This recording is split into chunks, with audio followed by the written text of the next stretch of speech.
Сәлеметсіздер ме қыздар?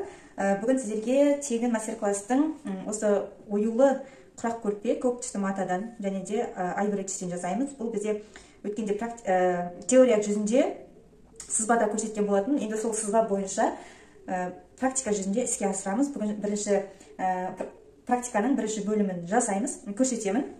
Мына жерде бізде айбір түстен оюлар ойылған. Мынау бізде міне 40-40 үш бұрышты, мынау қабырғалары 40 см. Және де 38-38 сырты, мынау ішіндегі оюы 32-32 см. Оюларымыз мінекей. Жалпы бізге мынандайдан 2 штук керек үш бұрыштан, ал мынандай 4 бұрыштан 3 штук керек. Міне бізде қазір осылай 4-те отыр. Оның да бір қазір өзінің керегі бар. Осылай тұрғаны бізге ыңғайлы. Қазір іс барысында көрсетемін. Біз енді бір тіккен кезде бір-ақ көрпе тікпейміз. Бір тіккенде кем дегенде 4 көрпеден тігеміз. Қыз жасауынан одан көбісі 6 көрпе, 10 көрпеге дейін тігіп жатады. Мен сіздерге бүгін тек қана бір көрпенің мысалында көрсетемін. Қалғанын өздеріңіз тура сол мысалмен тігесіздер. Міне оюларымыз дайын. Мына жерде бізге міне бір көрпеге арналған астарлар. Мына жерде үшеуі бар. 4-3-ден 38-38 және де 40-40 сантиметрлік. Міне былай тұтас 40-40 сантиметр қиылған және де диагоналынан бөлінген. Осындай үш бұрыштылардан бізге 10 керек болады. Міне 4-теу, 5-теу, 6-теу, 7-8, 9, 10, иә, оны дайын. Бұл бізде тек қана бір көрпенікі. Енді ал мына жерден міне дайындап қойғанымыз біз жалпы 4 көрпеге арналған оюлар мен астарлар. Қараңыздар. Бұлар бізге әзірге керек емес. Мен сіздерге тек қана бір көрпенің мысалында көрсетемін. Так, енді бізге не істеу керек? Бізге ең бірінші үш бұрыштыларды аламыз да. Енді маңызды емес, қайсынан бастасақ та бетінде жатқаннан кейін содан бастап жатырмын. Оюларымызды қоямыз. Қазір мен ыстық өтекке барамын. Сосын сіздерге көрсетемін. Мына үш бұрышты, иә, мінекей. Мына үш бұрышты. Бізге осыны, мынау бізде қараңыздар, екі қабатталған. Мына жерде екі ою бізде. Міне осыны бөлмейміз. Бізге өйткені ыңғайлы осылай болған. Мына жағында паутинка бар бізде, мына жағында да паутинка бар. Осылай дәлдеп қойдық. Және де осының үстіне келесі үш бұрышты аламыз да. Келесі үш бұрышты алып, тура дәлдейміз, міне. Содан кейін өтекпен басамыз, ыстық өтекпен. Қазір мен ыстық өтекті қосайын, сосын сіздерге қалай шығатынын көрсетемін.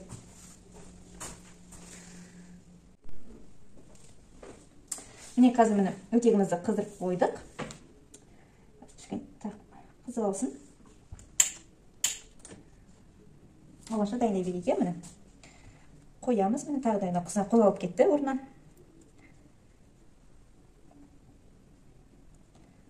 Бұл біздің көрпеміздің екі шеті. Мен мына жерді 2,5 см қылдырып алдым. Қазір линейкамен өлшейміз.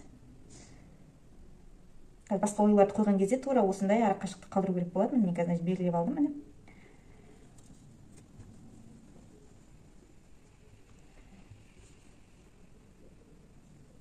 Өте қыза бастады. Енді міне астында мата беткі жағы маған қарап тұр.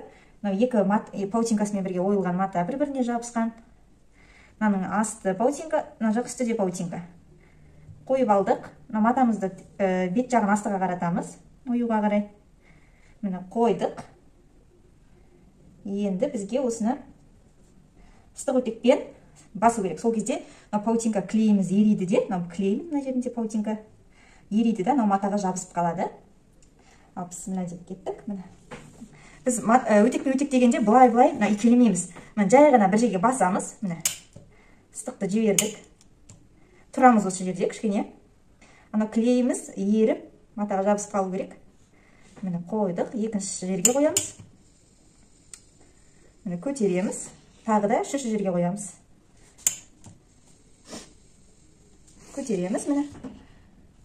Кішкене зетіп жіберейік.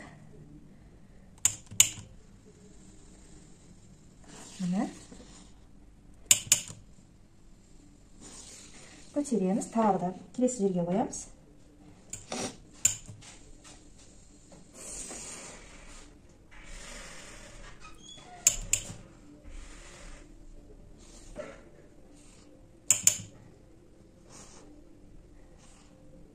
осылай жабыстырып аламыз. Міне, бір тексеріп шығайық. Кішкене мына жақта бір ауыстырып көтектеп жіберу керек екен.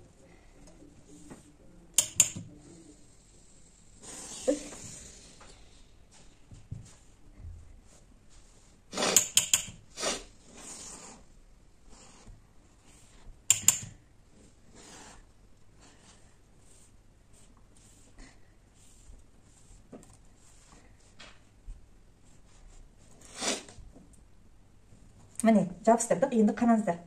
Бұлай ашамыз.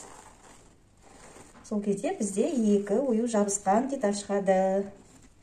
Көрдіңіздер ме? Түзу жабысқан ою. Жақсылап тексеріп өтіңіздер. Тіккен кезде соңынан егер жабыспай қалса, кішкене қиындық тудырады. Міне, бұл дайын бізде. Бұл біздің көрпеміздің екі шеті, түсінген болсаңыздар, менде екі жақ шетіне кетеді. Так, бұл дайын. Бұны жаққа қойып қояйық. Енді келесі кезекте тағы үшбұрыштыларды алайық. Енді бізге ортасындағы оюларды жабыстырамыз бұл жерге. Мынандай бөлінген оюларды жабыстырамыз. Ол үшін бұл оюларды бізде тура солай қараңыздар. Екі ою міне бір-біріне қарап тұрған. Мынау екі астарында мынандай паутинкасы бар міне. Бұл паутинка клей бізде матаға арнайы жабысып қалатын клей, міне бірге қиылған. Енді осы клей арқылы матаға жабыстыруымыз керек. Бізде мына жерде өлшеп кеткенде бізде 2,5 см қалды. Бізге тура сол қашықтық бойынша орналастыру керек. Ол үшін 2,5 см өлшеп аламыз да. Былай белгілеп аламыз, және де тура осы үшбұрыштының ортасы керек бізге. Бұл матамызды тура орналастыру үшін маңызды нәрсе. Яғни осы жерге дұрыс сызыппыз.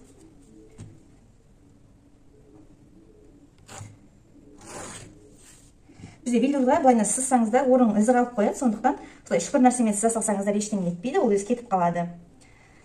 Так, міне, біреуін сызып алыңыздар, сол жетеді. Міне, қоямыз енді тура ортасына, міне сызықтың бойына қойдық оюымызды. Мына оюды тура міне жаңағы сызығымызға дәлдедік ұштарын, және де мына жақ ортасында тура сол бойына дәлдейміз. Көтеріліп кетті. Дәлдеп қойдық. Барлығын әдемі жатқызамыз, ешқай жері бүктетіліп тұрмау керек міне. Емін еркін әп-әдемі болып жата қалу керек. Қойдық, енді үстінен тағы да бір велюрді қоямыз осының үстіне. Өте дәлдікпен асықпай қойыңыздар. Осы жерде әдемі жабыстырсаңыздар, сіздердің көрпелеріңізде әдемі болып шығады. Міне қойдық, енді тура алдыңғы тәсілмен өтегімізді былай бастырамыз. Кішкене ұстап тұрамыз, паутинкасы еріп, клей паутинкасы кішкене матаға жабысып қалғанша. Оны өтекті былай қозғалтып нетпейміз, екеулемейміз матаны. Міне жабыстырдық, көтеріп алдық, енді келесі нүктеге қоямыз. Осыны ұмытпаңыздар, әйтпесе бүкіл мата қозғалып орнынан, ою бәрі қозғалып кетеді.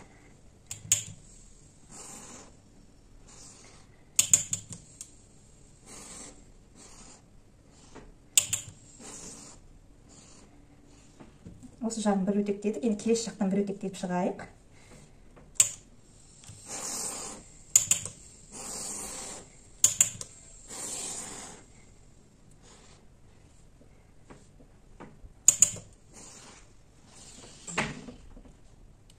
Окей, жақсылап өтектедік. Енді былай оюымызды ашқан кезде бізде жабысып шықты, екі жаққа да түп-түзу болып.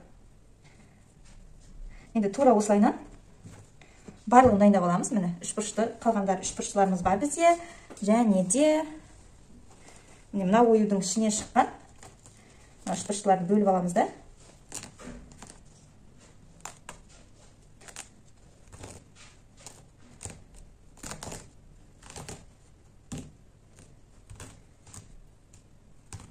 Қазір біз бір көрпеге ғана дайындап жатырмыз, бірақ сізде дайындаған кезде бірден 4 көрпенікін дайындайтын боласыздар.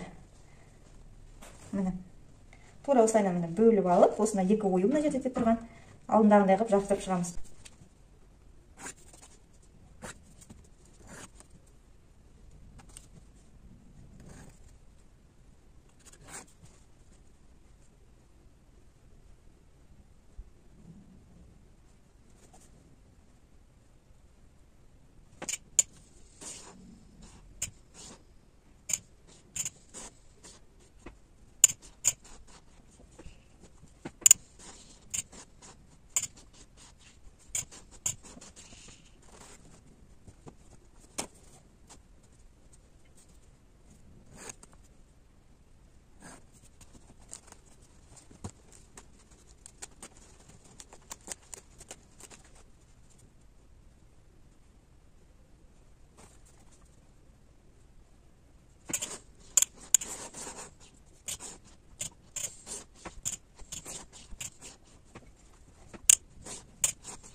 Менде қазір кішкене өтегімнің табаны жабысып тұрғандай болып тұр. Мынау неден паутинкалар жабысып қалыпты екен. Сондықтан қазір жабысып қалмас үшін матаға мен осылайынан ақ мата төсеп аламын. Хыбы. Мен төсіме жабыспайды сол кезде.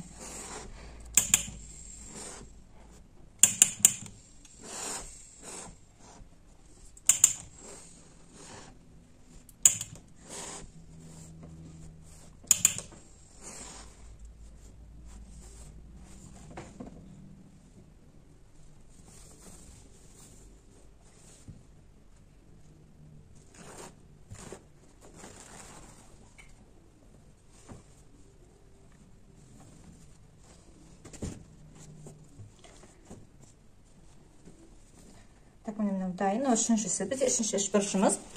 Бірақ мына жерде бізде матамыз екі қабатталып тұр. Ол енді біз қазір бір көрпеге ғана дайындап жатырмыз ғой. Сіздер 4 көрпеге дайындаған кезде барлығы бір-біріне сәйкес келе қалады. Міне, қазір біз артық біреуін сонда да дайындай саламыз. Ол келесі көрпеге қолданатын боламыз оны. Бізге жалғыздан гөрі осылай екі-екіден өтектеп жабыстырып шықсақ, бізге уақыт жағынан өте үнемді болады. Және де ыңғайлы, егер жұқа болып жалғыз өзі тұрса, бұл үлбіреп дұрыс жатқыза алмай тұрушы едік. Ал қазір мынау екеуі бірге тұрғаннан кейін прям қоқиып тұр да оюларымыз. Сондықтан орнына бүйтіп қоя салу бізге өте ыңғайлы болып тұр сондықтан.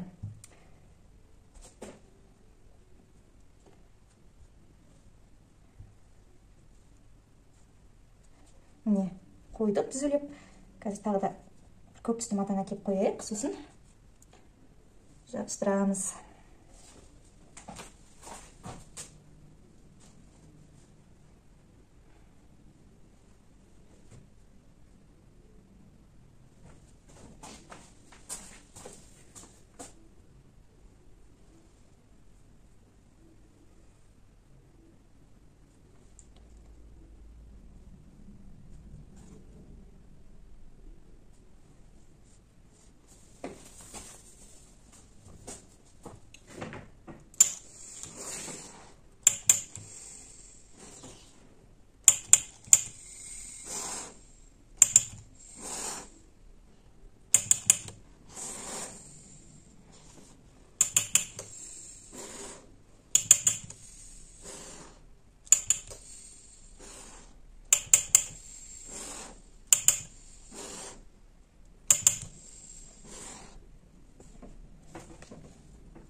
Өтегімізді өшірейік. Міне бізде дайын оюларымыз.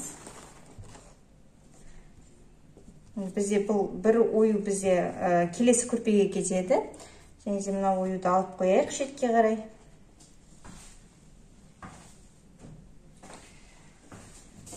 Қазір бізде көрпеміздің ортасына қойылатын 38-де осы ою үшеуі дайын. Міне 3 квадрат.